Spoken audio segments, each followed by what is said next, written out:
Hi everyone, hope you're doing well from wherever you're watching this channel, depending on your time zone. Now, we have been away for quite some time, but I can promise you that we are finally back and we will continue with our day-to-day pipeline discussion, especially measuring into our politics as we are heading to the 2027 general election.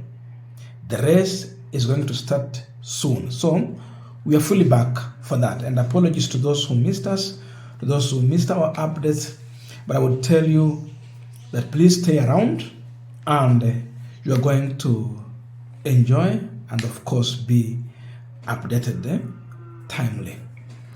Now, there is something, a seed that President William Ruto has been trying to plant in the masses about the opposition leadership ahead of the next general election. Ruto is trying to put the entire opposition together. After wrapping them together, he describes them as people or leaders who do not have agenda, who are rudderless, who do not even have brain. Yani, kwa pamoja akitumia maneno ya Kiswahili anasema ya kwamba hawana mpango, hawana sera, hawana akili. Haya ni maneno ya Mheshimiwa William Ruto. Ati mpango, ati sera, ati agenda, ati maono, ata akili. According to President William Ruto, the opposition do not have an agenda. They are only coming with the slogans.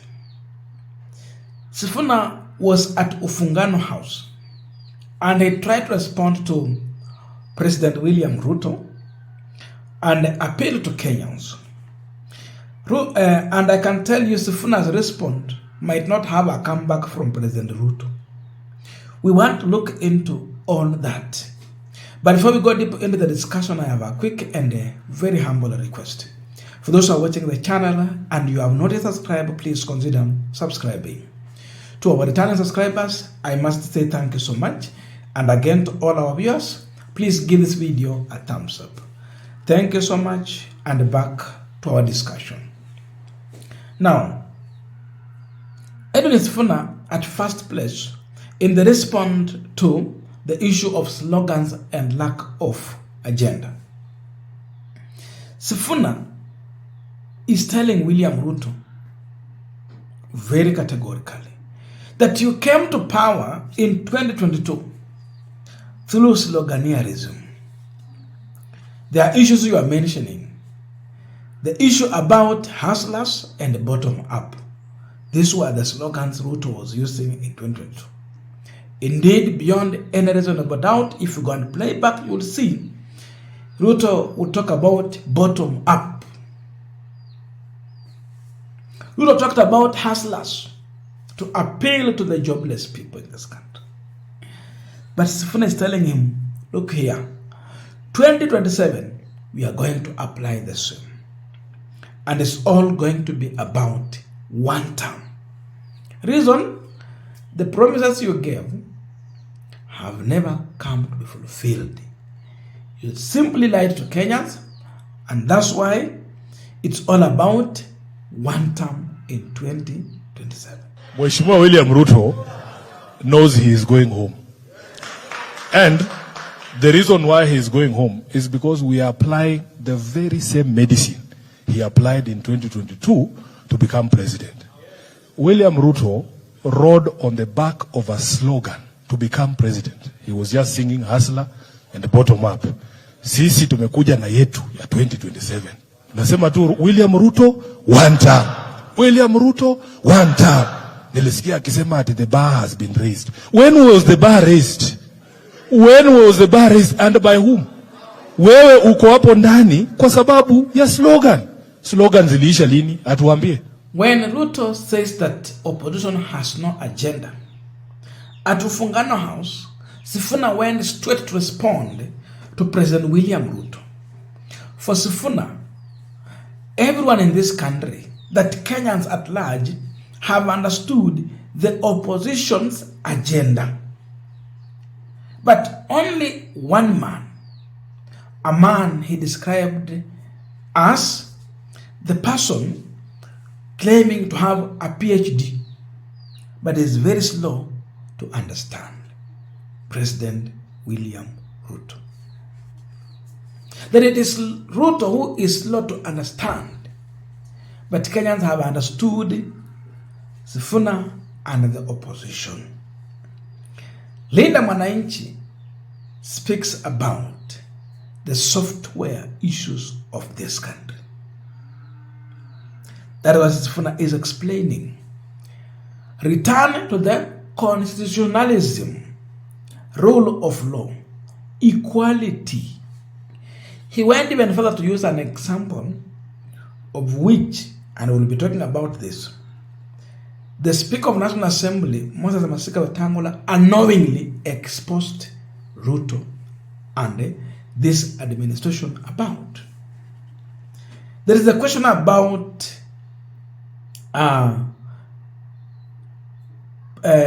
patronage in public jobs. Employment versus patronage. The issue of dishing out TSC letters. What does our constitution say? Article 237 of the Constitution of Kenya on the issue of hiring of teachers. Whose duty and responsibility is this? Ile kitu mimi najua Wakenya wameelewa agenda yetu. Ni yeye ndio mslow. Yeye ndio amebaki. Yeah. When we speak about the software issues of this country, a return to constitutionalism, a return to the rule of law, a return to equality, Kenyans have understood. We just have one person with a PhD, but he's slow. Hajashika, bado anakaa kituuliza, agenda yenu ni gani? Nyinyi vijana, mumeona nilikuwa nimewaambia. Inauma sana because I have been in your space. Umesoma university, umemaliza miaka 10. Unatama kukitafuta kazi. Alafu unasikia ati barua za TSC zinachukuliwa, badala wafuate mfumo wa TSC, barua zinauzwa. Waanza wanachukua wanapea wabunge, alafu wanauzia watu. Sasa kwa mfano, wewe kama umemaliza KU 8 years, 10 years ago, bado unafikiria ati kuna meritocracy pale kwa TSC, unangoja barua yako. Na wamechukua mabarua wamepatia MPs, na MP mwenyewe anauza, na kwenu lazima muuze hata mpaka shamba ndio mpate hiyo 400,000 mnataka. When I talk about meritocracy, wa Kenya wamenielewa, imebaki mmoja tu na PhD ambaye ni mslow, haelewi. Yeye anakuja hapa Nairobi, anapiga sherehe, anaweka pale KCC kama hii. Kipindi ameita watu hapa ati amebeba mtoto waseme ati sha ilimulipia. Mimi najua wakati William Ruto alikuwa anazungumza kuhusu mambo ya afya, alituambia tukipitisha zile sheria 3 ambazo alikuwa ameleta pale bunge, matibabu itakuwa bure, mambo ya harambee ya kuchangisha pesa ya hospitali zitaisha. Nilimwambia juzi kwa sababu alikuanga mhubiri, mchungaji. Tunataka ashike Biblia na asituambie mambo mingi ati sijui watu wangapi wamejiandikisha kwa SHA, sijui hospitali ngapi zimeandikisha kwa SHA. Ashike Biblia aseme harambee za kuchangisha watu kwenda hospitali zimeisha. Hapo tutajua SHA inafanya kazi. Anataka tukue kama yeye. Anataka tuuzie Wakenya uongo. Sisi wengine wetu bwana tumelelewa na kina mama ambaye angekupata hata kama unalamba sukari unapigwa kofi nyingine unaanguka huko chini. I will not lie to Kenyans to get in office. In fact, what William Ruto did in 2022 is obtaining power by false pretenses. It's an offense for which he should be jailed. Yeye alikuja akaambia vijana ati atakuja na Hustler Fund na itakuwa grant. Ati mtakuwa mnapewa pesa bure ya kuinua biashara zenu. Uongo wa wazi. Alifika pale amegeuza Hustler Fund imekuwa loan, ati lazima ulipe. Akaita kina mama hapa walikuwa wana dance kwa stage kama hii. ati wanakuja kusign women charter kwa serikali yake, watapewa 50% ya zile viti ziko pale. Aliwapatia? Uongo wa wazi. Uongo wa wazi. Mpaka saa hii mahakama zetu zimesema hiyo baraza lake la mawaziri inafaa ivunjiliwe mbali because it's unconstitutional. Kwa sababu akina mama hawako pale. Sasa yeye anafikiria ati pia mimi Sifuna anakaa kituitisha ati plan yetu. Hiyo uongo yenye ulikuwa unaita plan. Hiyo uongo ndio ulikuwa unaita plan. Ndio imetuingiza kwa hii shimo. Sisi tunakuambia one term. Term ni moja.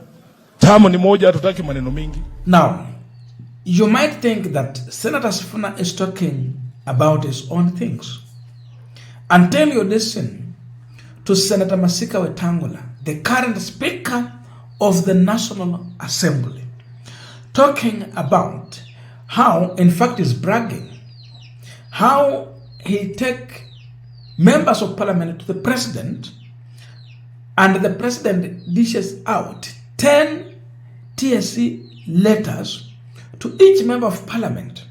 Then they went out, they end up selling these letters at a price, in fact he mentioned the price, 400,000 and above. Whose responsibility is that? Na wabunge wetu wengine na wapeleka kwa rais, anawapatia kila mtu barua kumi za walimu, unasikia wameuza. Sasa kama mtu hajiwezi, wewe ni night nurse vile huyo mama alisema, na unamuuliza 1400 umpe barua ya walimu apatie mtoto yake, hiyo pesa atatoa wapi? That is immoral na hatuwezi kukubali uongozi kama huu. So imagine having listened to this, when will that person Ruto referred to as a hustler, who has finished his university education, college education, get employment, if you cannot afford to raise 400,000? That means these jobs are going to the rich families that are able to raise that amount of money to buy the jobs for their family members. Ndio maana utapata mtu alimaliza college 10 years ago, hana kazi, na kuna mwingine alimaliza 3 years ago and he or she is already employed. And that is what Sifuna is talking about. The return to constitutionalism, rule of law, equality among others. That is what they want to correct.